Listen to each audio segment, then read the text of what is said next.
Group 2 mains Indian economy సంబంధించినటువంటి అంశాలు మనం చూస్తూ ఉన్నాం. న్యూ ఎకనామిక్ రిఫార్మ్స్ అనేటువంటి టాపిక్ మనకి సిలబస్లో పొందుపరచడం జరిగింది. న్యూ ఎకనామిక్ రిఫార్మ్స్లో ఉన్నటువంటి ఒక ముఖ్యమైనటువంటి అంశాల గురించి మనం చర్చిస్తూ ఉన్నాం. సో ఈరోజు ఈ వీడియోలో డిస్ఇన్వెస్ట్మెంట్, దాన్ని మనం తెలుగులో పెట్టుబడుల ఉపసంహరణ అని చెప్పేసి అంటాం. ఈ పెట్టుబడుల ఉపసంహరణ అనే ప్రక్రియ ఎందుకు చేపట్టాల్సి వచ్చింది? అసలు పెట్టుబడుల ఉపసంహరణ అంటే ఏంటి? దీని ఇంగ్లీష్లో డిస్ఇన్వెస్ట్మెంట్ అని చెప్పేసి అంటాం. అంటే ఇన్వెస్ట్మెంట్ నుంచి బయటికి రావడం. ఎవరు ఇన్వెస్ట్మెంట్ నుంచి బయటికి రావడం, ఎందుకు రావాలి అని చూసినట్లయితే 1956 మనకి 2వ పారిశ్రామిక తీర్మానం దగ్గర నుంచి మనం పరిశీలించినట్లయితే ప్రభుత్వ రంగానికి భారతదేశ ఆర్థిక వ్యవస్థలో పెద్దపీట వేయటం జరిగింది.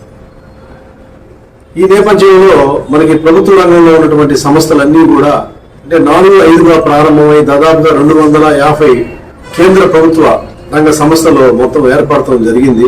అయితే అన్ని సంస్థలు లాభాల్లో లేవు. కొన్ని సంస్థలు సాధారణ లాభాల్లో ప్రయాణిస్తుంటే ఎక్కువ సంస్థలు నష్టాల్లో కూరుకుపోయింది. కొన్ని సంస్థలు అయితే కాయిలా పడేటువంటి పరిస్థితి వచ్చింది. కొన్ని సంస్థలను క్లోజ్ చేసే పరిస్థితి వచ్చింది. ఇటువంటి నేపథ్యంలో మనకు రెవెన్యూ తగ్గిపోయింది. మరి ప్రపంచంలో ఉన్నటువంటి అనేక ఆర్థిక వ్యవస్థలు మనం పరిశీలించినట్లయితే దాదాపుగా కూడా అక్కడ లాభాల్లో ప్రయాణించేటువంటి పారిశ్రామిక రంగమే కనిపిస్తుంది. అభివృద్ధి చెందుతున్నటువంటి దేశాల్లో లాభాల్లో ప్రయాణించేటువంటి పారిశ్రామిక రంగమే వ్యక్తం అవుతుంది. ఉదాహరణకి మనం G7 కంట్రీస్ అని చెప్పేసి అంటాం. అంటే పారిశ్రామిక సంపన్న దేశాలు. పారిశ్రామిక సంపన్న దేశాలు అంటే మనకి America, Canada, Germany, Japan, England, France, Italy ఇలాంటి దేశాల్లో పారిశ్రామిక రంగం ఎట్లా ఉన్నాయంటే నష్టాల్లో ఉన్న సంస్థలు ఏమాత్రం ముందుకు పోనివ్వరు, లాభాల్లో ఉన్న సంస్థలు మాత్రమే తీసుకెళ్తారు.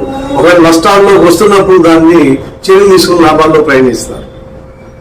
అటువంటి ప్రక్రియ మన యొక్క భారతదేశంలో ప్రవేశపెట్టాలని చెప్పేసి న్యూ ఎకనామిక్ రిఫార్మ్స్ లో భాగంగా ప్రభుత్వ రంగ సంస్థల్లో తీసుకొచ్చినటువంటి ఒక పెను మార్పు ఏమిటాయి అంటే డిస్ఇన్వెస్ట్మెంట్. అంటే ప్రభుత్వ రంగంలో ఉన్నటువంటి పెట్టుబడుల్ని ఉపసంహరించుకోవటం, అంటే వాటిని ప్రైవేటు వ్యక్తులకి అమ్మివేయటం. ఈ ప్రక్రియ 1991 నూతన ఆర్థిక సంస్కరణలో తీసుకురావటం జరిగింది.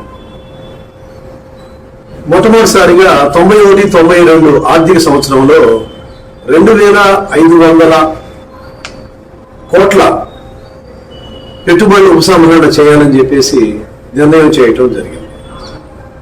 పెట్టుబడుల ఉపసంహరణ చేసేటప్పుడు మనకి దీనికి ఒక సంస్థ ఉండాలి, దీనికి ఒక నిర్వహణ ఉండాలి.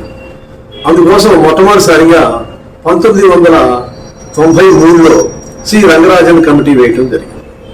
ఈ రంగరాజన్ కమిటీ సర్వే చేసి చాలా కేంద్ర ప్రభుత్వ రంగ సంస్థలన్నీ కూడా పెట్టుబడులు ఉపసంహరించుకుంటేనే మనకి లాభాల్లో ప్రయాణించేటువంటి అవకాశం ఉంటుంది అని రికమెండేషన్ చేయటం జరిగింది.